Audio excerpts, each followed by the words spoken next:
حضرت عمر بن سلیم رحمۃ اللہ علیہ فرماتے ہیں، ایک مرتبہ حضرت عیسیٰ علیہ السلام اپنے حواریوں یعنی اپنے اصحاب کے پاس اس حالت میں تشریف لے گئے کہ آپ علیہ السلام کے جسم انور پر اون کا جبہ اور آپ نے ایک عام سی شلوار پہنی ہوئی تھی، ننگے پاؤں تھے اور سر پر بھی کوئی کپڑا وغیرہ نہیں تھا۔ بھوک کی وجہ سے آپ کا رنگ تبدیل ہو گیا تھا اور پیاس کی شدت سے ہونٹ بالکل خشک ہو چکے تھے۔ آپ علیہ السلام نے اپنے حواریوں کو سلام کیا اور فرمایا، اے بنی اسرائیل، اگر میں چاہوں تو اللہ پاک کے حکم سے دنیا اپنی تمام نعمتوں کے ساتھ میرے قدموں میں آ جائے، لیکن میں اس بات کو پسند نہیں کرتا۔ اے بنی اسرائیل، تم دنیا کو ہمیشہ حقیر یعنی بے قدر جانو، اسے کوئی عزت نہ دو، یہ خود تمہارے لیے نرم ہو جائے گی۔ تم دنیا کی مذمت کرو، تمہارے لیے آخرت سنوار دی جائے گی۔ ایسا ہرگز نہ کرنا کہ تم آخرت کو پس پشت ڈال دو اور دنیا کی تعظیم و توقیر کرو۔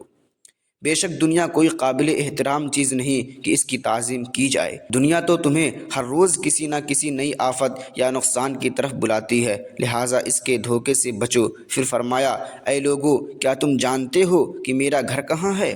لوگوں نے کہا، اے اللہ کے نبی، آپ کا گھر کہاں ہے؟ آپ علیہ السلام نے فرمایا، مساجد میری قیام گاہ ہے، میرا بھوکا رہنا ہی میری شکم سیری یعنی پیٹ بھر کے کھانا ہے، میرے پاؤں میری سواری ہے، رات کو چمکتا ہوا چاند میرا چراغ یعنی رہنما ہے، سخت سردیوں کی راتوں میں نماز پڑھنا میرا محبوب ترین عمل ہے، میرا کھانا خشک پتے وغیرہ ہیں، زمین کی گھاس اور نباتات میرے لیے پھلوں کی طرح ہیں، انہی سے جانوروں کو خوراک ملتی ہے، وہی سبزی اور نباتات میں کھا لیتا ہوں، میرا لباس اون ہے، اللہ پاک سے ڈرنا میرا شعار یعنی علامت ہے، اور مساکین و فقراء میرے محبوب ترین رفیق یعنی دوست ہیں۔ میں صبح اس حالت میں کرتا ہوں کہ میرے پاس دنیاوی چیزوں میں سے کوئی چیز نہیں ہوتی، اور ایسی ہی حالت میں شام کرتا ہوں کہ میرے پاس کوئی دنیاوی چیز نہیں ہوتی، لیکن پھر بھی میں اس بات کی پرواہ نہیں کرتا کہ فلاں شخص اتنا مالدار ہے۔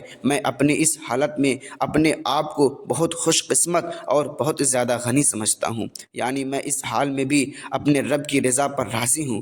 آپ علیہ السلام کے بارے میں یہ بھی بیان کیا جاتا ہے کہ آپ علیہ السلام نے ایک ہی اون کے جبے میں اپنی زندگی کے 10 سال گزار دیے۔ جب وہ جبہ کہیں سے پھٹ جاتا تو اسے رسی سے باندھ لیتے یعنی پیوند لگا لیتے۔ سبحان اللہ! سنا آپ نے کہ حضرت عیسیٰ علیہ السلام کس قدر سادگی پسند، اختیاری، بھوک و پیاس برداشت کرنے اور زہد و قناعت اپنانے والے، سخت سردی کی راتوں میں بھی نمازیں پڑھنے کو پسند فرمانے والے، خوف خدا سے رونے اور فقراء و مساکین سے محبت کرنے والے اور مالداروں سے بے نیاز تھے۔ اب ہم آپ علیہ السلام کی مبارک زندگی کو سامنے رکھتے ہوئے اپنا محاسبہ کریں۔ کیا ہم بھی سادگی کو پسند کرتے ہیں؟ کیا ہم بھی سردی گرمی میں نمازوں کا اہتمام کرتے ہیں؟ کیا ہمیں بھی کبھی خوف خدا سے رونا آیا؟ کیا ہم بھی فقراء و مساکین سے محبت کرتے ہیں؟ کیا ہم بھی دنیا کی محبت سے دور بھاگتے ہیں؟ کیا ہم بھی اپنے اندر فکر آخرت کا جذبہ پاتے ہیں؟ اللہ پاک ہمیں اسی طرح نیک اعمال کا جائزہ لینے اور اللہ والوں کا تذکرہ کرتے اور سنتے رہنے کی توفیق عطا فرمائے، تاکہ اس کی برکت سے ہم باعمل بن جائیں۔